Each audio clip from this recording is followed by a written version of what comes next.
Olympic मधून एक आनंदाची बातमी आहे। मनू भाकरकडून भारताला आणखी एका पदकाची आशा आहे।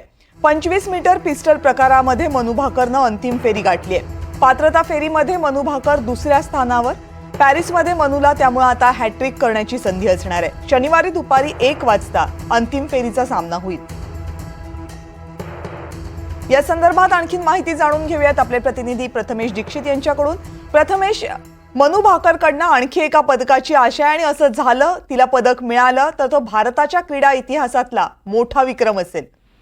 नक्कीच कविता, भारताच्या क्रीडा इतिहासातला हा मोठा विक्रम ठरेल आणि यंदाचं पॅरिस ऑलिम्पिक हे आतापर्यंत तरी मनू भाकर ऑलिम्पिक ठरतंय भारतासाठी असं ठरतंय। कारण आपल्या सगळ्यांना माहिती आहे की 10 मीटर पिस्टल प्रकार तिने 2 पदकं ऑलरेडी मिळवलेली आहेत आणि आज जी क्वालिफिकेशन राऊंड झाली 25 मीटर पिस्टल प्रकारामध्ये, ज्याच्यात तिने 2 स्टेजमध्ये 590 गुण मिळवून दुसऱ्या स्थानावर राहिलेली आहे। 25 मीटर एअर पिस्टल प्रकार हा 2 स्टेजमध्ये पार पाडला जातो, हे आपल्या प्रेक्षकांना सांगायला आवडेल। प्रिसिजन स्टेज आणि रॅपिड स्टेज या 2 फेऱ्या पार पडतात।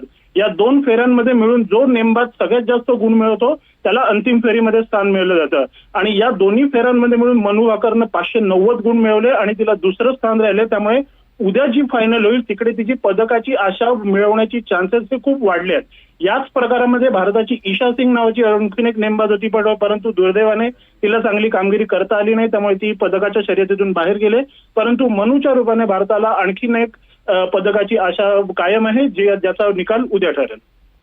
आणि म्हणूनच क्रीडा विश्वातल्या नव्या विक्रमाच्या आशा मनूनं उंचावलेल्या आहेत। त्यामुळे उद्या होणाऱ्या मनूच्या सामन्याकडे आपल्या सगळ्यांचं लक्ष असेल। खूप खूप धन्यवाद प्रथमेश या सगळ्या माहितीबद्दल।